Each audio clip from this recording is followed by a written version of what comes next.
नमस्कार सबैजनालाई 2015 मा नेपाललाई 7.8 म्याग्निट्युडको अर्थक्वेकले हिट गरेपछि The Brigade of Gurkhas as a part of humanitarian aid नेपालमा डिप्लोय भएको थियो।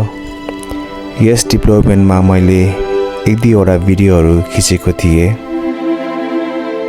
ती भिडियो फुटेजेसहरू आज म हजुरहरूसँग शेयर गर्न गइरहेको छु।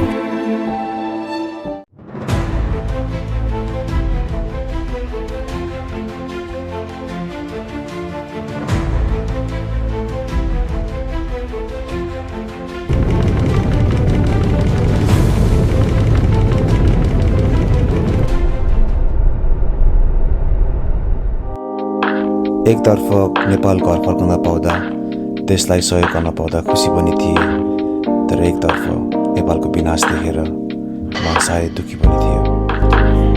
हामी चाहिँ सिधै काठमाडौँ छोडेर गोर्खातिर लाग्यौँ।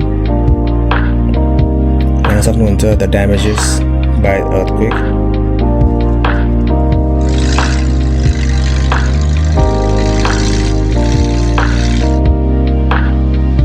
यो चाहिँ आरुघाटको स्कुल हो।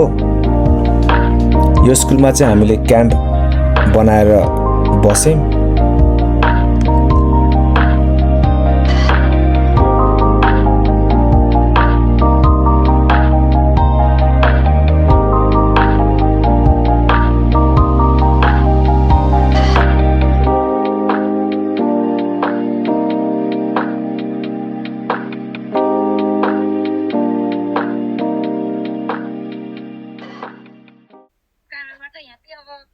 फर्स्टमा चाहिँ हामीले चाहिँ हाम्रो टिम लिडरले चाहिँ गाउँको समस्याहरू बुझ्यौँ। एउटा वडामा गएर एउटा गाउँ बस्तीमा शान्ति पर्यो। ए हजुर हुन्छ, त्यो चाहिँ सबभन्दा ठुलो हुन्छ हुन्छ। के रे त्यो चाहिँ अन्तिममा आउँछ होला ल। कहिलेको लागि चाहिँ उहाँले आइन्छ।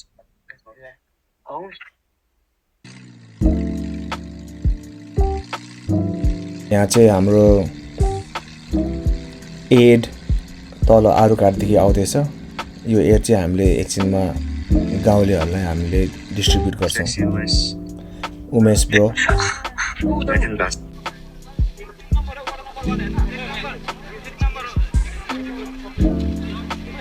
बोइजहरूले अहिले सबैजनालाई एडहरू डिस्ट्रिब्युट गर्दैछ।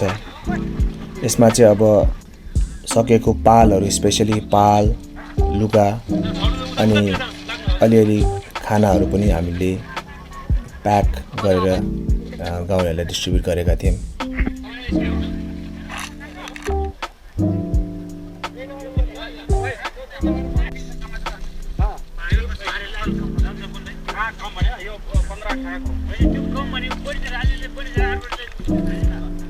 यो चाहिँ छाप गाउँ हो। यो धादिङमा पर्छ।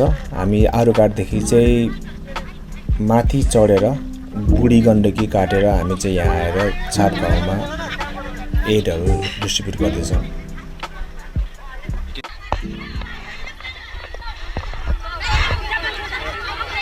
हामीले चाहिँ अहिले भर्खर अर्थक्वेक के अरे के गर्यो भने एक्सपिरियन्स गरेर फेरि अर्को ठ्याक्कै आयो। धन्न हामी चाहिँ डिलमा थियौँ, धन्न केही भएन। अहिले भर्खर के आयो? भुइँचालो आयो होइन? आयो कि आएन? आयो भन न। आयो भुइँचालो के आयो रे? डर लागेन? उहाँ चाहिँ हाम्रो छाप गाउँको स्कुलको प्रिन्सिपल हुनुहुन्छ। उहाँले चाहिँ यति शब्द भन्दै हुनुहुन्छ। यो अलिक मलाई लाग्यो, मैले सोचिरहेको थिइनँ यसरी। अब ब्रिटिस ओइलले हाम्रो यो भूगोलमा यो विकट दूरदर्शनमा रहेको गाउँ बस्तीमा आएर यो किसिमको राहतका प्याकेज कार्यक्रमहरू वितरण हुन्छ भन्ने कुरो मलाई लागिरहेको थिएन, तर आज मैले देख्न पाएँ। असाध्यै खुसी लागेको छ। अब यहाँ हाम्रो गाउँवासी पनि असाध्यै किसिमले तुरुन्तै जुन जमघट हुन पुग्यो, यसले पनि राम्रो सन्देश गएको मैले देखेको छु।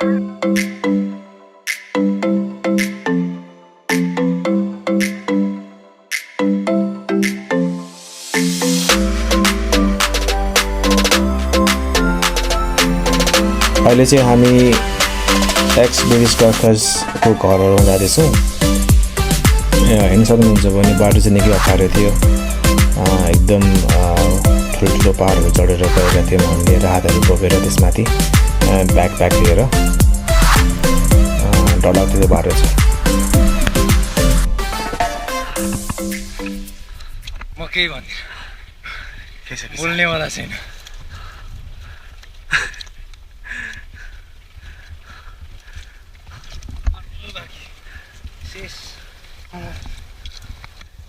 जेपी के छ शब्द भन् त? एकदम रमाइलो हाँसेको। ए रमाइलो।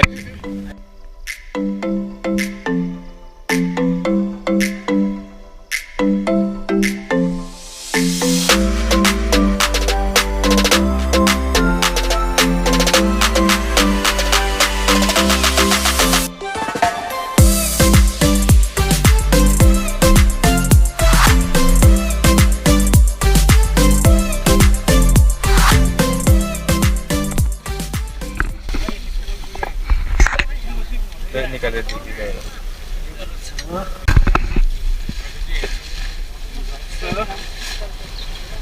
नुडल खाली दिन्छु। मैले चाहिँ आधी घर भनेको है, फेरि आधी घर भनेको उतातिर त आधी घर त ढुङ्गाले बन्नेछ नि त तपाईँहरूको। अब त्यो त्यो त्यो ढुङ्गा त फेरि चलाउन पायो नि त। आधी घर त पत्के छैन नि त होइन, ढुङ्गाको होइन नि त। त्यसको लागि के भनेको? तीन ट्रक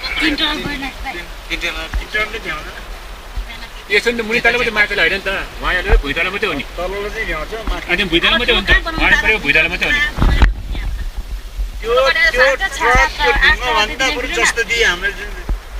जस्ता नि ल्याइछ जसरी ल्याउँछ जसरी यसमा चाहिँ किनकि प्रायः ढुङ्गा तपाईँको त्यसरी त्यो के अरे घर त आधी चाहिँ भत्किएछ नि त, त्यहाँ ढुङ्गा हाल्नु पऱ्यो कि होइन। हो त्यो ढुङ्गा कति हाल्न सकिन्छ भन्ने भनेको मैले।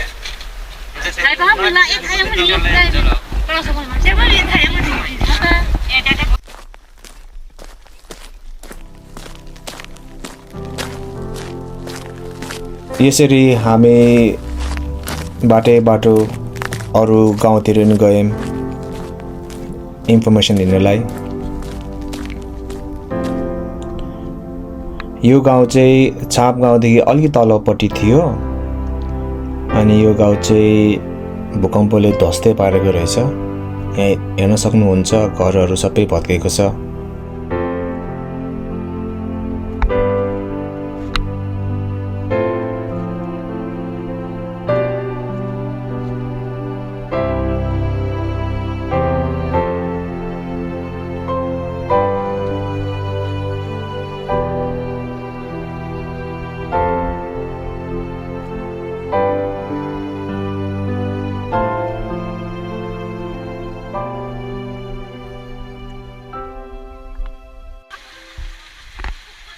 यहाँ चाहिँ हामी माथि यो छाप गाउँमा हो। पानी डरलाग्दो परेर हामी एउटा डक्टर चाहिँ ट्र्याप भएको त आफ्नो टेन्टमा। यहाँ चाहिँ रेस्क्यु मिसन हुँदैछ। हाम्रो दुईजना लक्खा जवान सोल्जर्सहरूले चाहिँ त्यो डक्टरलाई चाहिँ रेस्क्यु मिसनमा सेभ गरेर ल्यायो। Alright, Russell, how are you feeling at this moment in time? Tired? Yeah. What's happening outside? Raining. Umesh? Not feeling well. Not feeling well. Stamfuji? Feeling good. Feeling good. Is it because you're army planned the drills? No. Can you run through us what happened Inside your tent. on the day when we felt the first earthquake in Damoli? What was playing through your head? It was playing through my head. Yeah. Like any human being, that I might die, you know. I think it's natural. And then somewhere a little bit quicker to assess the situation and get out of dangers. Somewhere not quick enough and they were just hanging around. But I think I was one of the quicker ones. So, But at the end of the day, so far it is going well. First aid we sort of dished out yesterday, and I'm sure all of us we feel sort of bit of fuzzy feeling, bit of good feeling in terms of dishing out aid and all that, and so on this morning. And I really hope this weather goes dry again, and then we can sort of bring out some more aid up and dish out some more villages. All right, Dr.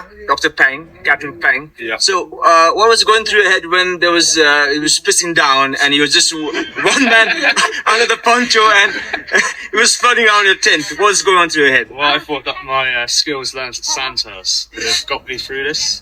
And that actually got me through about 10 minutes worth of rain until it started actually fully raining.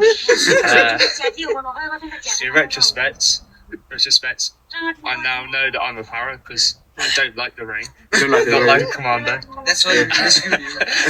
How did you feel at the rescue when the two blows The came in?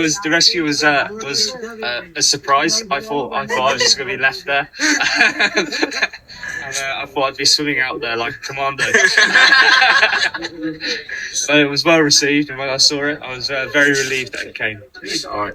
How did you feel when you went through the villages and talked to the women pensioners? How did you feel, and what was the situation down there? It feels for me it was like kind of emotional, but what we give the aid, what we can do is just give the aid. That's it, and it feels good to help someone who is in need. And Umesh Biji and me rescued that. What made you feel that you should rescue the dog? He's one of the key person in our group. We thought we knew that he's para. He's para, so that's why he couldn't sustain in the school. We rescued him. Nice. All right. यो चाहिँ आरुघाटदेखि लगभग 500 metre टाढाको यो सानो गाउँ हो। यो गाउँ चाहिँ यहाँको मान्छेहरू सबै घरबार छोडेर हिँड्ने, पुरा खाली छ हेर्नुस् त।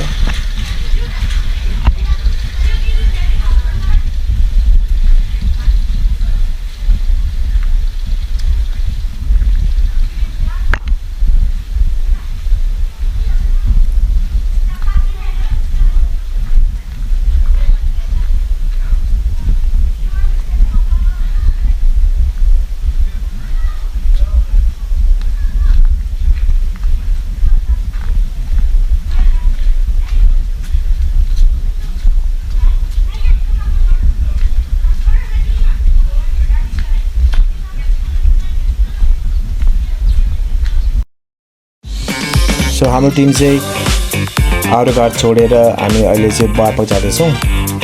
बारपकमा अर्को टिमसँग त्यो टिमसँग हामी चाहिँ काम गर्नेवाला छौँ।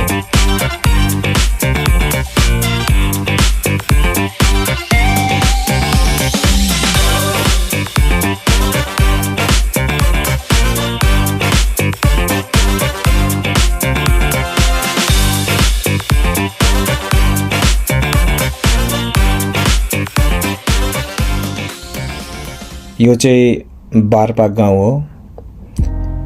यो चाहिँ एपिसेन्टर अफ अर्थक्वेक। यहाँ चाहिँ निकै घरहरू ध्वस्त, लगभग सबै घरहरू ध्वस्त भएको थियो यो ठाउँमा चाहिँ।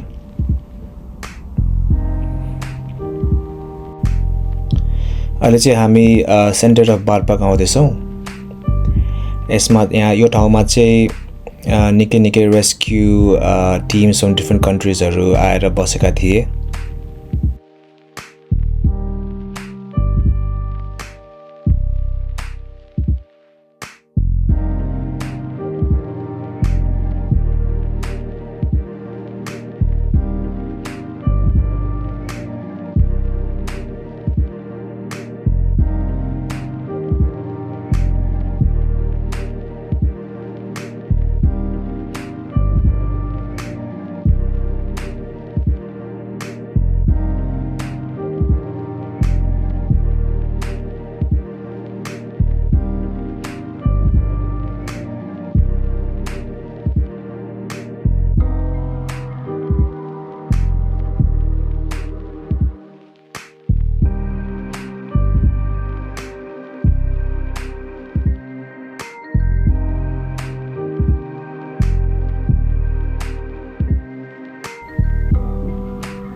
अब चाहिँ हामी द एन्ड अफ बारपाकको गाउँ त्यो टुप्पोको एन्डतिर आउँदैछौँ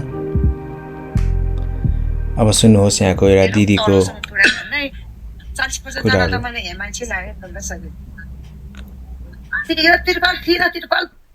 यहाँ किन भने पार्टीमा किन्दा थियो माग्दा यहाँ 6-7 वटा त हिँड्नु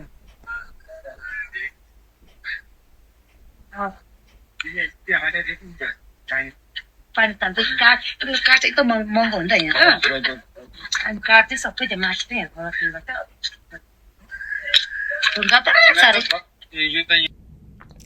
So हाम्रो second part of aid was to reconstruct the infrastructures. यहाँ चाहिँ हाम्रो टिमले चाहिँ सानो हटहरू बनाउँदैछ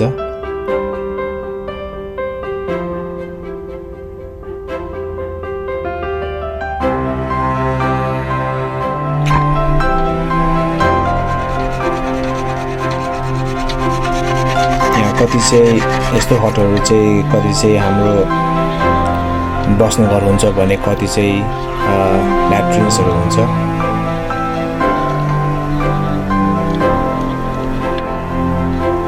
मिस्टर रसल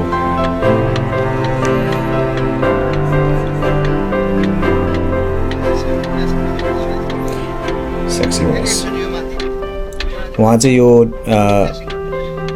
यो हटको लागि इन्चार्ज हुनुहुन्छ उहाँ चाहिँ एनजे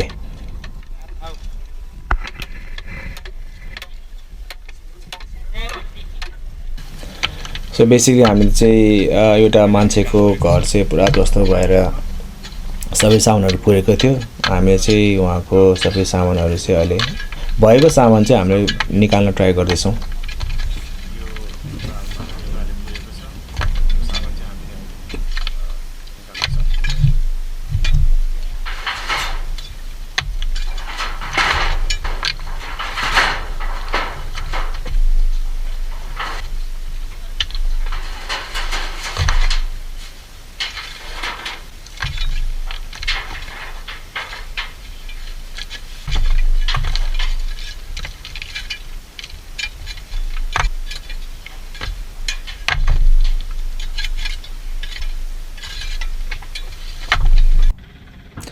यहाँ चाहिँ भुटुटुटुटुटुटु गरेर हेलिकप्टर आएको थियो पुरा एडहरू लिएर आयो कि भनेको त मिस्टर बाबुराम भट्टराईको गाउँ रहेछ यो चाहिँ अनि उहाँको आफन्तीहरू ल्याएको भनेर भन्दै थियो मान्छेहरूले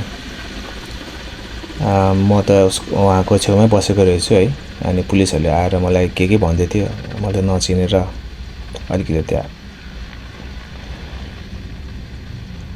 कुरा नमिला जस्तो भएको थियो तर मिल्यो पछि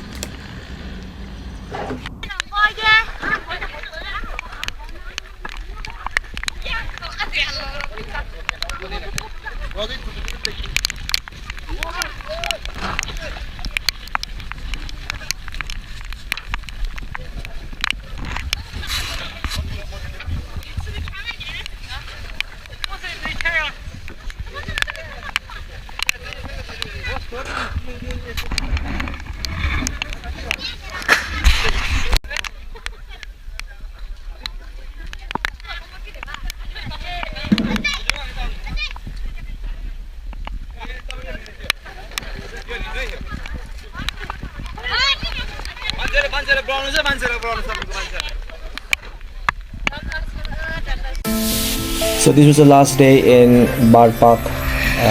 हामीले सबै आफ्नो टेन्टहरू निकाल्यौँ अनि we headed back home and that was it for us. Thank you for watching this video.